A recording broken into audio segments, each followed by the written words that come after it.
Morning class, welcome back to my YouTube channel Naveen classes. Class 10th में previous lecture में जैव शक्ति सिद्धांत के बारे में आपको बताया जा रहा था और जैव शक्ति सिद्धांत का खंडन के बारे में आपको बताया गया।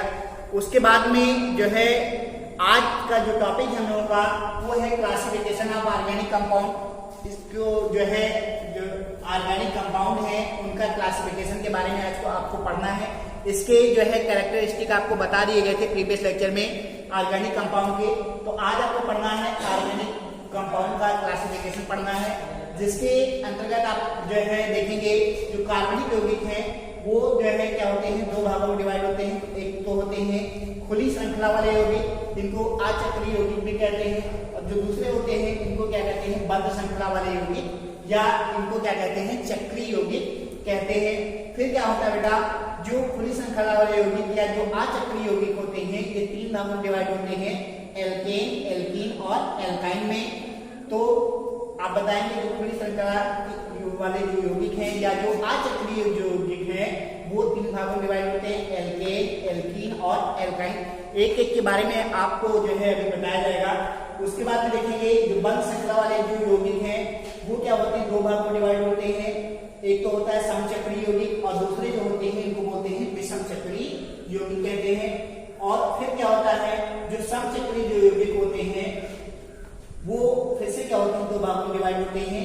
एक तो होते हैं एरोमेटिक यौगिक और दूसरे होते हैं एलिसाइक्लिक यौगिक। तो इस तरीके से ये क्या हो गया, ऑर्गेनिक कंपाउंड का क्लासिफिकेशन हो गया। तो आप जो है जल्दी से इसका स्क्रीनशॉट ले लेंगे और फिर आगे बढ़ते हैं और एक एक के बारे में, सभी के बारे में जो है आपको विस्तृत रूप से पढ़ाया जाएगा। तो इसको रब करते हैं और आगे बढ़ते हैं।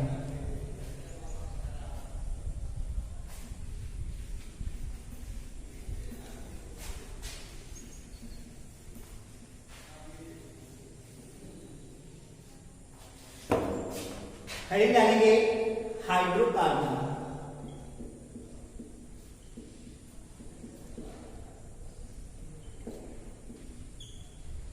क्या बताएंगे कि कार्बन और हाइड्रोजन से मिलकर के बने यौगिक को क्या कहते हैं, हाइड्रोकार्बन कहते हैं। क्या बताएंगे हाइड्रोकार्बन में कि कार्बन और हाइड्रोजन से मिलकर के बने यौगिक को क्या कहते हैं, हाइड्रोकार्बन कहते हैं। और आगे बताएंगे कि hydrocarbon are divided into two parts, मतलब जो हाइड्रोकार्बन है ये दो प्रकार के होते हैं। एक तो होता है संतृप्त हाइड्रोकार्बन जिसको इंग्लिश में बोलते हैं सैचुरेटेड हाइड्रोकार्बन, और दूसरा होता है जो है असंतृप्त हाइड्रोकार्बन जिसको इंग्लिश में बोलते हैं अनसैचुरेटेड हाइड्रोकार्बन।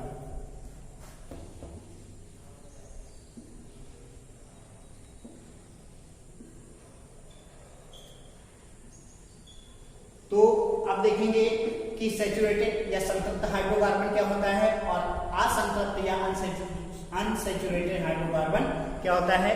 तो सबसे पहले आप क्या करेंगे, जो संतृप्त हाइड्रोकार्बन है इसके बारे में देखेंगे कि संतृप्त हाइड्रोकार्बन या सैचुरेटेड हाइड्रोकार्बन क्या होता है। तो हेडिंग डालेंगे संतृप्त हाइड्रोकार्बन।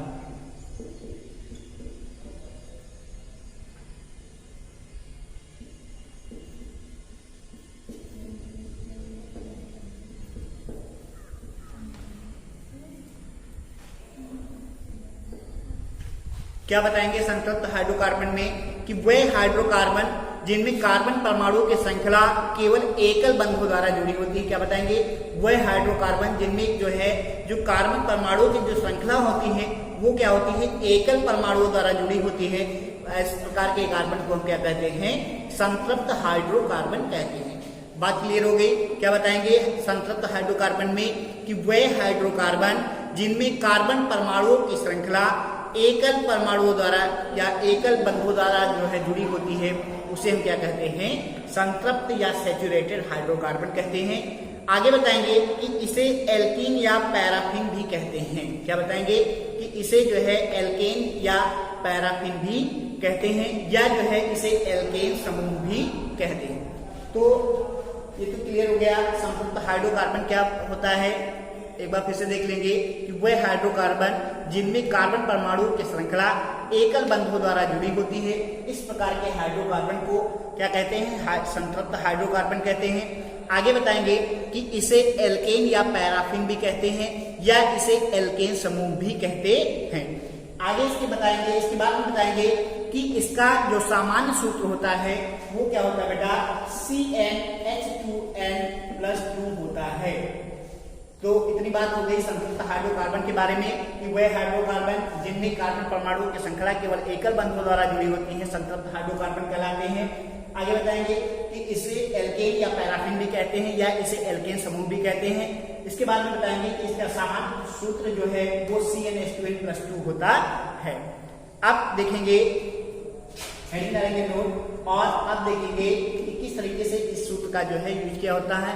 तो ये फॉर्मूला लिखा हुआ है CnH2n+2। तो यहाँ पे हम क्या करेंगे, n = ये हम क्या रख दे, 1 रख दे। क्या रखेंगे, जब 1 रखेंगे तो अब इस मामले में n के स्थान पे क्या रखेंगे, 1 रखेंगे तो क्या हो जाएगा Cn, n = कितना दिया गया, 1 दिया गया, तो 1 यहाँ पे लिखें या ना लिखें। आगे बढ़ेंगे, H2 है, H2 लिख दिया, इनटू क्या होगा, n होगा, तो n के लिए कितना हो जाएगा, 1 है तो 1 लिख देंगे, और प्लस क्या हो जाएगा, 2 हो जाएगा।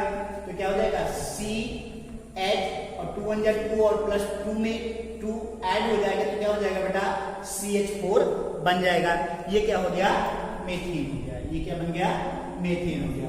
इसी तरीके से नेक्स्ट देखेंगे, जब n = हम क्या रखेंगे, n = जब 2 रखेंगे तो इसी मामले में n के स्थान पे हम क्या रखेंगे, 2 रखेंगे जब, तो क्या हो जाएगा Cn है, n के स्थान पे हमने 2 रख दिया, H लिखा है, H लिख दिया, H2 है, 2 लिख दिया, फिर n है तो इंटू n के स्थान पे क्या किया, 2 लिख दिया, और प्लस लगा दिया, आगे 2 लिखा हुआ तो हमने क्या किया, 2 लिख दिया। अब इसको देखेंगे, C2 हो गया, 2 जा 4 हो गया, और 4 में 2 ऐड हो गया, कितना हो गया, 6 हो गया, तो क्या बन गया, C2H6 बन गया। क्या बन गया, C2H6 हो गया, और ये क्या हो गया, एथेन हो गया।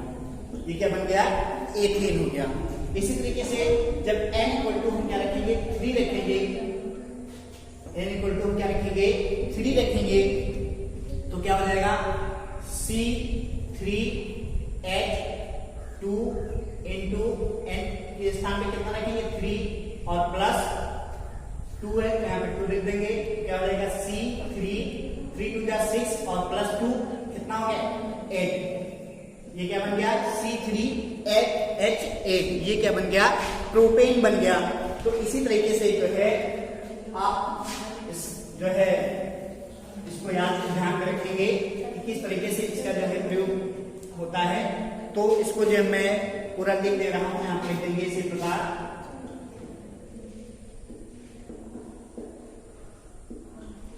CH4 होगा तो क्या हो जाएगा, मेथेन हो जाएगा, मेथेन कहलाएगा। इसके बाद में क्या देखा, C2H6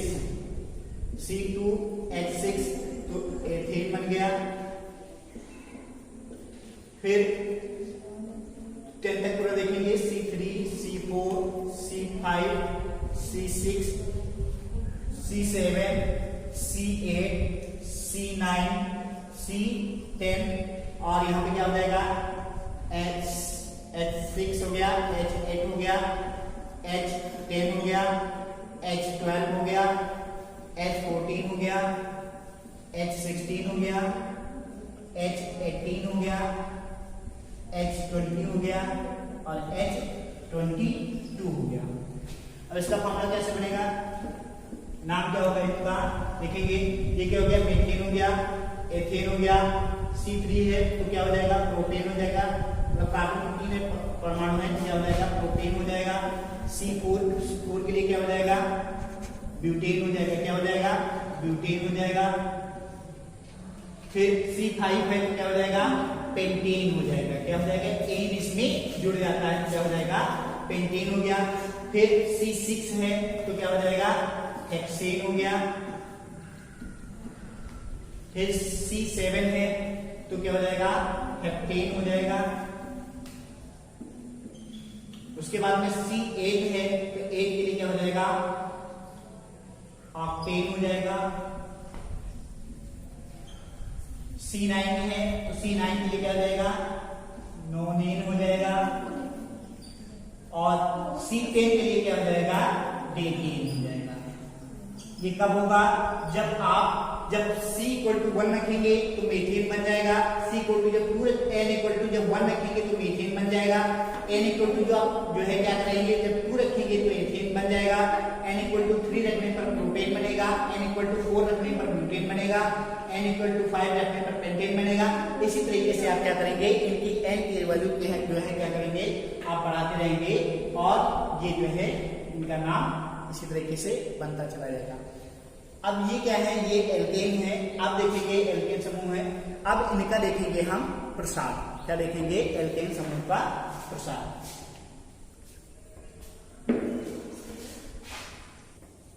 अब देखेंगे एल्केन समूह का प्रसार। सबसे पहले दिया गया है CH4, तो इसका कैसे बनेगा, इसका जब प्रसार करेंगे तो क्या हो जाएगा बेटा, C,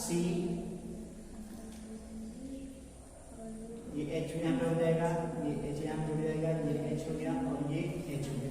ये क्या हुआ, CH4 का प्रसार हो गया। अब देखेंगे C2H6 के लिए, तो C2H6 के लिए यहाँ से देख लेंगे, तो इसका जब प्रसार करेंगे तो क्या हो जाएगा, CH3 सिंगल बॉन्ड CH3। मतलब क्या हुआ, आप देखेंगे कि जो है क्या दिया गया है, C2H6, तो C2 मतलब कार्बन के 2 परमाणु, तो ये कार्बन है और ये कार्बन है, कार्बन के 2 हो गए। हाइड्रोजन के जो है ये 3 ये हो गए और एक जो है इधर का ये हो गया, और इधर जो है देखेंगे तो हाइड्रोजन के ये 3 एटम है और एक इधर परमाणु हो गया इसका, तो ये क्या बन गया, CH3 सिंगल बॉन्ड CH3 हो गया। अब देखेंगे C3H8 के लिए, तो इसका प्रसार कैसे होगा, CH3 single bond CH2 single bond CH3।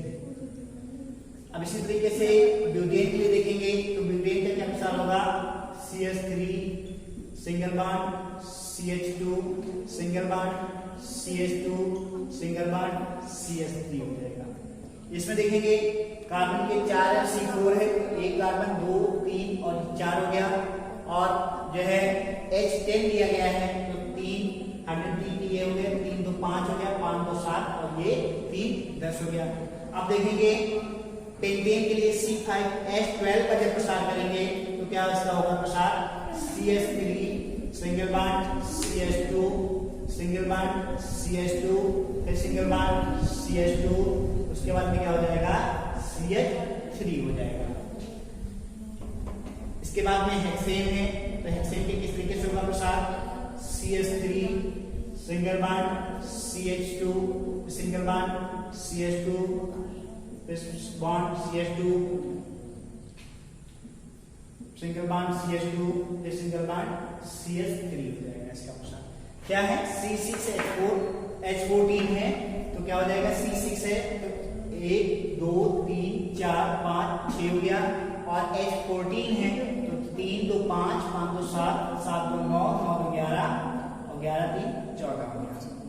इसके बाद में देखेंगे हेप्टेन का प्रसार हम करेंगे, C7H16 का प्रसार करेंगे तो क्या हो जाएगा, CH3 CH2 single bond CH2 फिर सिंगल बॉन्ड CH2 फिर से single bond CH2 single bond CH2 फिर सिंगल बॉन्ड CH3। आप एक एक का चेक करते रहेंगे। इसके बाद में देखेंगे ऑक्टेन के लिए, तो क्या बनेगा, इसका प्रसार होगा CH3 CH2 single bond CH2 फिर सिंगल बॉन्ड CH2 फिर सिंगल बॉन्ड CH2 फिर सिंगल बॉन्ड CH2 फिर सिंगल बॉन्ड CH3 हो जाएगा। इसके बाद में नोनेन का देखेंगे, C9H20 का जब प्रसार करेंगे तो क्या हो जाएगा, CH3 CH2 single bond CH2 single bond CH2 फिर CH2 फिर सिंगल बॉन्ड CH2 फिर सिंगल बॉन्ड CH2 हो जाएगा, 3 3 6 फिर सिंगल बॉन्ड CH2 हो जाएगा, फिर CH3 हो जाएगा। अब इसके बाद में C10H22 अर्थात डेकेन का देखेंगे प्रसार, तो इसका प्रसार कैसे होगा, CH3 CH2 single bond CH2, फिर single bond CH2, single bond CH2, फिर सिंगल बॉन्ड CH2 हो जाएगा, सिंगल बॉन्ड CH2 हो जाएगा, फिर CH2 हो जाएगा, 1 2 3 3 6 7, फिर सिंगल बॉन्ड CH2 हो जाएगा, और फिर आगे क्या हो जाएगा, सिंगल बॉन्ड CH3 हो जाएगा।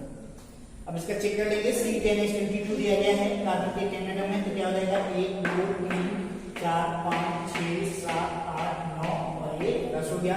H22 है, देखेंगे 3 2 5 5 2 7 7 2 9 9 2 11 11 2 13 13 2 15 हो गया, 15 2 17 17 और 2 19 हो गया, 19 और 3 22 हो गया। इस तरीके से ये क्या हो गया, एल्केन समूह का प्रसार हो गया। तो इसका आप जल्दी से स्क्रीनशॉट ले लेंगे और इसको जो है इसके आप एक एक को जो है चेक करके देखेंगे। तो आज के वीडियो में बस इतना ही, आगे नेक्स्ट वीडियो में नेक्स्ट टॉपिक आपको पढ़ाया जाएगा। Thank you class.